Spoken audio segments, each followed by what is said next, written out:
Olá, eu sou Eduardo do Grupo Borne. Estou mais uma vez aqui para apresentar o Borne Talks, sempre trazendo um convidado diferente. Hoje estou com um convidado ilustre, uma das pessoas mais cultas que eu conheço.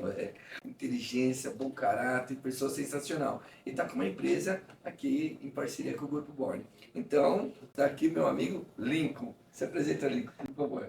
Claro, obrigado, Eduardo. É um prazer enorme, Du, estar aqui com você, estar na Born, participando do Born Talks. Tirando os exageros da parte do culto, etc. Então, exageros à parte, seguimos adiante. Mas muito obrigado pelo convite. É uma honra, um prazer estar aqui e poder conversar com o público que te acompanha na rede social e pela internet. Muito bom. A gente vai comentar hoje para vocês sobre proteção de dados, proteção de redes de dados, de sites, esse monte de sigla que a gente escuta falar, cybersecurity. Então, o Lincoln hoje veio aqui explicar para vocês o que a empresa dele pode oferecer para vocês e o que vocês precisam procurar para que possam se proteger. É isso, Lincoln? Perfeito. Falei besteira, Lincoln? Não, perfeito, que você mandou super bem. Então, eu vou responder as duas perguntas que o Du me fez até agora. Porque a segurança de rede ela é muito restrita a redes. E o que é uma rede? Sim. Rede, basicamente, quando você liga mais de uma máquina juntos, no mesmo ambiente. Então, por exemplo, você tem 2, 3, 4 computadores ligados e eles dentro do mesmo ambiente. Esse mesmo ambiente significa uma rede. Porque eles estão habilitados nesse espaço que eles estão compartilhando, a gente trocar informações entre eles. Parece confuso, mas não é, bem simples. Então rede é isso, rede é quando você pega alguns computadores e liga. A rede pode ter um tamanho pequenininho, por exemplo, você pode ter duas máquinas na tua casa, uma falando com a outra, trocando informações, fotos, etc. Ou você pode ter isso numa empresa, como a gente tem aqui na BOR, com 10, 12, 14 máquinas ligadas, trocando informações entre elas. Ou você pode ter isso no mundo, que é a internet. A internet é uma grande rede global, ela permite conectar todo mundo. Então, o que é a internet no fim das contas? É eu poder colocar um conteúdo na minha máquina e as pessoas no mundo inteiro poderem acessá-lo e verem esse conteúdo. Então, do mesmo jeito que essa democracia, que essa liberdade de distribuir conteúdos, ela tem uma beleza ímpar, única na internet, e foi uma revolução na nossa sociedade inteira, na forma como a gente se relaciona, como a gente consome, como a gente troca informações e posições.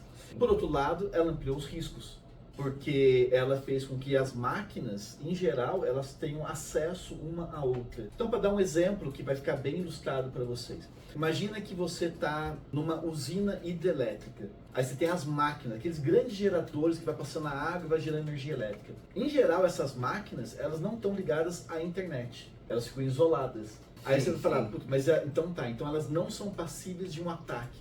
Não é verdade. Elas não são passíveis de um ataque pela rede internet ou pelas conexões de rede. Mas ela, mesmo estando isolada, ela pode ser atacada por outras formas.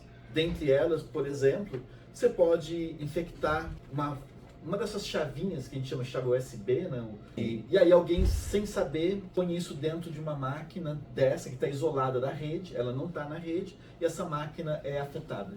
Um exemplo que aconteceu disso real, aconteceu no Irã. É um ataque que é fácil, eu incentivo as pessoas a pesquisarem, porque é super interessante conhecer, chama Stuxnet.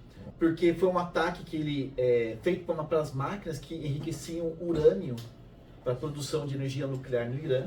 Sim. E para chegar ao Irã, essas máquinas são isoladas, elas não estão em rede. Elas estão totalmente isoladas. Mas para chegar nessas máquinas, foi distribuído um ataque que foi distribuído no mundo inteiro, de máquina em máquina, de máquina em máquina, pelo mundo inteiro, até que alguém conseguiu, que trabalhava nesse lugar, levou para dentro desse ambiente o ataque, ou o vírus do ataque. Então, isso é um exemplo de como nenhum ambiente isolado está livre de um ataque. Agora, quando está em rede, quando está conectado, aí é mais passível de ataque, porque você está ali acessível.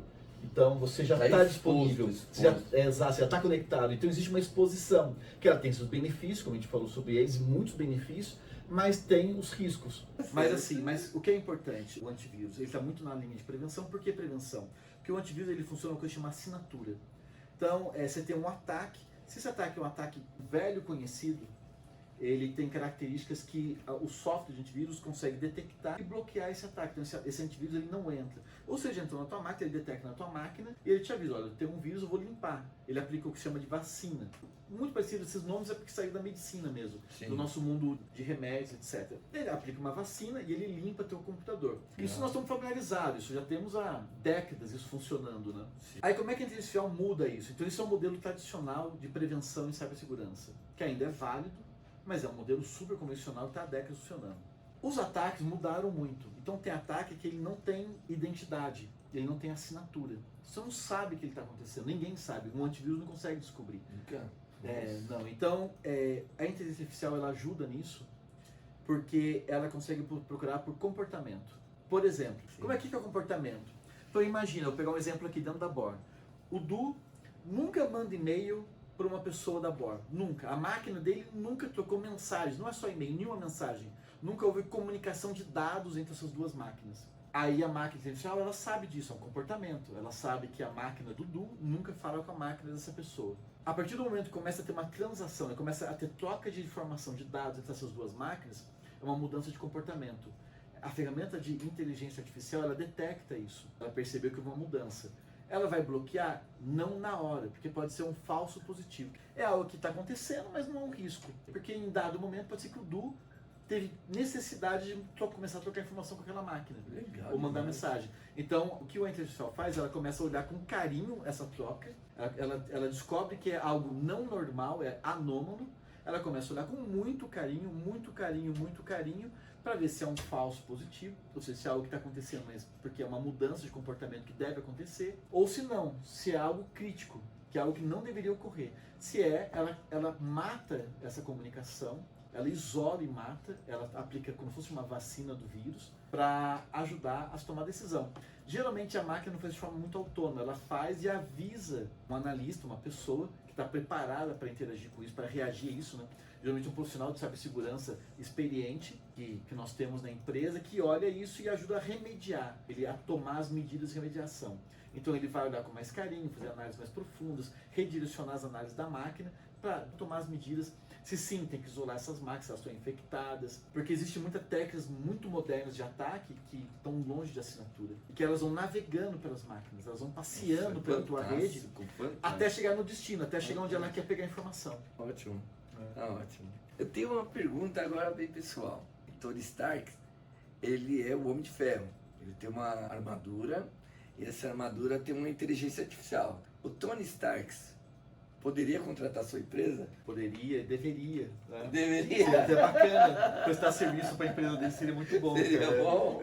Seria sensacional. Porque... Na Stark Industries seria animal isso. Porque ele tem chance de ser atacado. Sem dúvida. E ele foi atacado. Num dos filmes dele é atacado. O Jarvis dele é atacado. Eu acho que até ele cai do céu assim. Sim, é isso mesmo. Porque acontece, cara, o Jarvis é uma ferramenta, é um software de inteligência artificial. Sim. Cara, que é um filme de ficção super bacana, eu sou super fã como você. Aliás, tem um Homem de Ferro aqui bem na nossa frente, quebrando a parede aqui. Mas, no fim das contas, cara, o que acontece? O Jarvis é uma ferramenta artificial e a interação homem-máquina do Tony Stark com a armadura dele é sensacional, né? Ele veste a máquina. Então, cara, a gente senta na frente do computador, do laptop, celular, a gente usa ali, né, tal, e já é muito bacana. Não usar o teclado e usar a tela do celular com o dedo já foi algo transformador, né? Foi algo brutal. Mas o Tony Stark não, ele veste e ele conversa, ele tem uma intimidade ali com o Jarvis, tal, ele vai conversando. Sem dúvida, é totalmente passivo de ataque. Imagina, além do ataque ele caiu, tem um outro ataque que aconteceu, se eu não me engano, que alguém passa a controlar, que não é nem o Tony Stark, é o, que eu não lembro o nome dele, Rhodes, eu acho. Sim. Toma o controle e ele tá dentro da armadura, mas ele não tem mais controle da armadura. Alguém tá usando a armadura dele. Eu não lembro qual dos Homens de Ferro tá isso mais, mas é isso, tem que proteger. Isso é um exemplo perfeito de ataque cibernético. Tá vendo, Tony Stark? Tá Tamo aí, estamos disponíveis para fazer uma reunião. Lincoln, deixa suas redes sociais aqui, que bate-papo legal, fantástico. Como eu disse para vocês, é um gentleman. O prazer é todo meu. Eu fico muito agradecido a Born pela oportunidade. É muito rico poder estar aqui com vocês, compartilhando. Com quem está assistindo, super bacana. Obrigado pela disposição de ouvir, né? De escutar a gente aqui, na verdade, melhor falando. A Defensive Secure é defensivesecure.com. Ela é uma empresa que trabalha basicamente em dois grandes ramos, que são os ramos fundamentais de cibersegurança, que é detecção, a resposta a um ataque. Que geralmente no mercado vocês vão ouvir técnicos falando incidentes. É isso, é detectar e responder. Você se previne o máximo possível, mas em alguma hora você vai estar numa situação de mais risco. Você vai estar, sei lá, andando num lugar que você não deveria, num horário que você não deveria, porque você foi num lugar que estava muito bacana, você é um pouco mais tarde. Então, a gente acaba se expondo a risco, por mais que a gente tenha informação e a gente esteja, em teoria, preparado para se prevenir. Então, prevenção é super importante, mas prevenção tem muito a ver com o lado humano. Então, aí tem a detecção. Detecção que oferecemos esse serviço de detecção. Ele é desdobrado em vários subserviços. Mas, em geral, eu acho que esse é o conceito mais importante, é que a gente detecta o que se chama de vulnerabilidades. O que é vulnerabilidade? É um ponto de falha. É exatamente quando você tem uma zona de risco, a gente detecta isso e te avisa. E te avisa, olha, você tem uma zona de risco. O que pode ser essa zona de risco? Pode ser tão simples quanto, por exemplo, você atualizar um software. Imagina que você usa um software que é super importante na tua empresa e você acabou não atualizando ele na última versão. Porque tinha que pagar alguma taxa, ou porque realmente você não viu que tinha uma versão mais nova. Então ela não está na versão mais segura possível. Então, essa é uma forma de detectar uma coisa. Estou dando um exemplo muito simples para compreender. A gente detecta isso e a gente recomenda fazer a atualização de software. Então, esse processo, ele é um processo que a gente trabalha muito próximo da empresa, sempre na detecção e também em ajudar a empresa a tomar as ações para tomar essas medidas. A gente está criando os perfis nas redes. Sim. Então, comecem a procurar Defensive Secure. Vocês vão achar hoje no LinkedIn. Então quem tem LinkedIn perfil já vai lá, que lá já está Defensive Secure. A gente está criando agora no Instagram e tal, tudo com muito calma, para sair as coisas muito bem feitas e dentro dos tempos da empresa. Quem quiser falar comigo, vai ser um prazer, eu vou dar meu e-mail e fique à vontade para mandar e-mail. Vamos usar um formato tradicional de conversa. Né? Então é lincoln.lopes@defensivesecure.com. O Lincoln se escreve L-I-N de navio, C-O-L-N, .lopes, com S no fim, @defensivesecure.com. Manda e-mail lá, vai ser super bacana de conversar. Qualquer que seja o motivo, seja uma troca de ideias, seja uma oferta de trabalho, ou a gente poder ajudar juntos se vocês estão tendo qualquer tipo de iniciativa para remediar um problema, ou se preparar de um problema. Vai ser um prazer enorme atendê-los. Sim. Obrigado pelo tempo e pela nos escutar. Você entendeu? Obrigado. Não trouxe qualquer um, trouxe um cara que domina, sabe o que faz, é fantástico. Procure o Lincoln, você não vai se arrepender. Grupo Born, Soluções Tributárias. Valeu, obrigado. Tchauzão.